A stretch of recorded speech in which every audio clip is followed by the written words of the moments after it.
pick up a guitar, right? I mean, like everybody, you feel it. First thing is the neck. I always feel the neck, and because it's all about the playability, you know? A lot of people they're like, oh, I like flame top Les Pauls, or I like an SG or an Explorer. I love them all, but for real, it's all about the neck and kind of the playability. I want to make sure that I can really bend and get under the strings, right? And also I just have to have that touch. And I don't try and shred right away or do anything crazy. I just want to hit a note and hear it ring, you know what I mean? And for me it's the neck, and then after that I'll move down here and I'll feel how the volume knob feels, you know, if I can twist it, and you know, the sweep of it. And this feels really good. I just picked this one up. And yeah, for me it just is kind of just getting to know the instrument. Yeah, it's great. So this is a guitar this specific guitar I just met, but this is my signature Les Paul custom Epiphone, and it's called Old Glory. So this guitar is based off of a guitar that I've been playing for years. It's a modded Les Paul custom, right?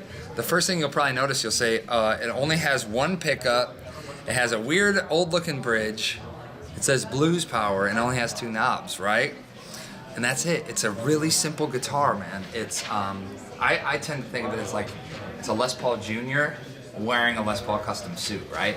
And I love it. It's so simple, but that's the cool part about it, is the simplicity for me. So I play with my fingers, right? And when I play, I was never using the neck pickup, and it kind of got in the way.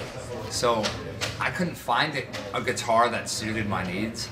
So I just kind of modded and made one myself, right? So I ripped the neck pickup out, and I never liked the toggle switch.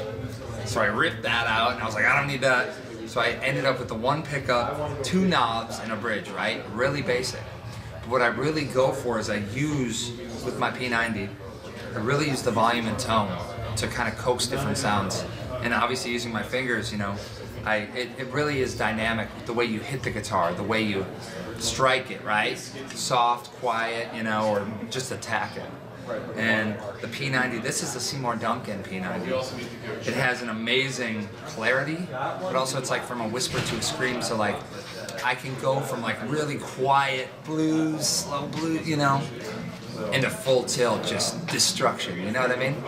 And this specific guitar, I'm so proud of it, man. It's so cool to see something that, you know, I was inspired by, my personal guitar, and now to see other people all weekend here at the NAMM show just picking it up and going, wow, this is cool. And I remember when I started talking to Epiphone about it, I sent them over my specs and everything, and I only had a few details that I kind of tweaked and adjusted, but man, I sent them the specs, and about a month later they sent me the prototype. I was blown away. And you know, this guitar, to me, it represents a lot and inspires me to play. It's like when I think about music or playing guitar, I see this guitar in my head. And you know, the big specs about it that I said, I want the big neck, so maybe it's comparable to a 58 Les Paul neck, a little bigger, and jumbo frets. It had to have jumbo frets because I'm really wanted to be able to have that feel and just that total control with bending and vibrato and that touch. It has, like I said, the Seymour Duncan USA, really simple lightning bar tailpiece, and with that though, it has the fine-tune adjusters. So, you know, if there's a problem with the intonation, you can go and you can adjust this and get pretty close. You know, a lot of people tend to shy away from these, but I think that they have a cool sound. They do add. There is something about them. It feels really good. Simple volume, simple tone, and then on my original, I had a plate because I converted it from a Tune-o-matic to this, and it's custom made, but we took it a step further and we put blues power, and that's pretty awesome, man. I'm really proud of that. And then you'll see on the back, there's no holder. Obviously, it's all mahogany, and just the simple electronics. And then back here, we come up here, and we have the white Stinger headstock, which I think is super cool.